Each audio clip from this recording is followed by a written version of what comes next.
बोलो विष्णु भगवान की जय।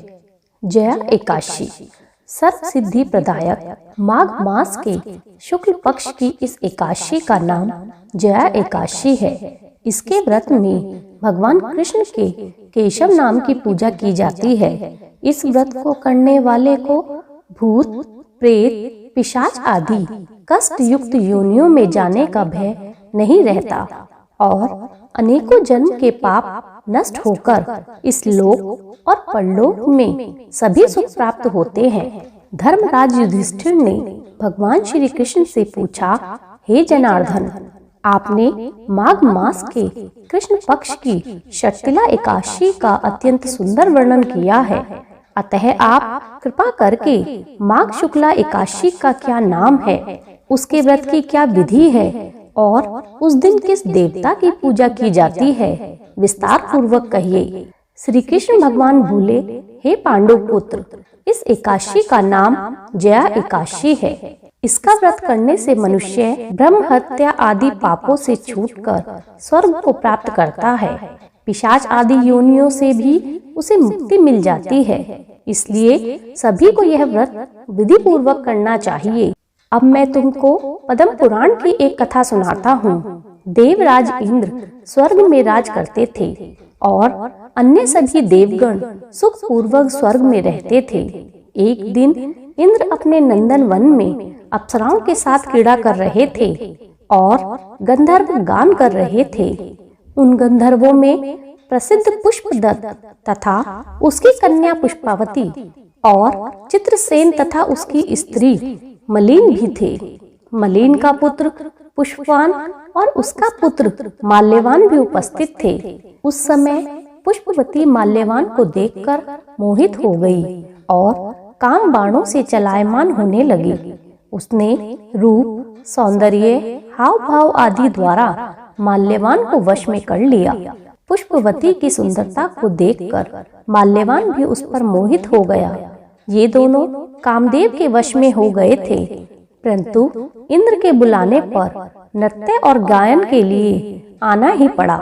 उन्होंने अप्सराओं के साथ गाना शुरू कर दिया, परंतु कामदेव के प्रभाव से उनका मन गायन में न लग सका और वह अशुद्ध गायन करने लगे। इनकी भाव भंगिमाओं को देखकर इंद्र ने इनके प्रेम को समझ लिया और इसमें अपना अपमान समझकर इन दोनों को श्राप दे डाला कि तुम मृत्यु लोक में जाकर पिशाच का रूप धारण करो और अपने कर्मों का फल भोगो। इंद्र का श्राप सुनकर ये दोनों अत्यंत दुखी हो गए और हिमाचल पर्वत पर पिशाच बनकर अपना जीवन व्यतीत करने लगे। रात दिन में उन्हें एक क्षण भी निद्रा नहीं आती थी, क्योंकि उस स्थान पर अत्यंत सर्दी थी। अचानक एक दिन उनकी भेंट ऋषि नारद जी से हो गई। नारद जी ने उन्हें श्राप से मुक्ति के लिए माघ शुक्ल एकादशी का व्रत और भागवत कीर्तन करने की सलाह दी। माल्यवान और उसकी पत्नी मलिन ने एकादशी का व्रत किया, जिसके प्रभाव से इनकी पिशाच देह छूट गई और अत्यंत सुंदर वस्त्रों तथा आभूषणों से अलंकृत होकर दोनों ने स्वर्गलोक को प्रस्थान किया। उस समय आकाश में देवगण और गंधर्व उनकी स्तुति तथा पुष्प वर्षा करने लगे। स्वर्ग में जाकर उन दोनों ने देवराज इंद्र को प्रणाम किया। इंद्र ने इनको उनके पहले रूप में देखकर अत्यंत चकित होकर पूछा, तुमने अपनी पिशाच योनि से किस प्रकार छुटकारा पाया है? सब मुझसे कहो। यह सुनकर माल्यवान बोले, हे देवेंद्र, भगवान विष्णु की कृपा और जया एकादशी के व्रत के प्रभाव से हमारी पिशाच देह छूटी है।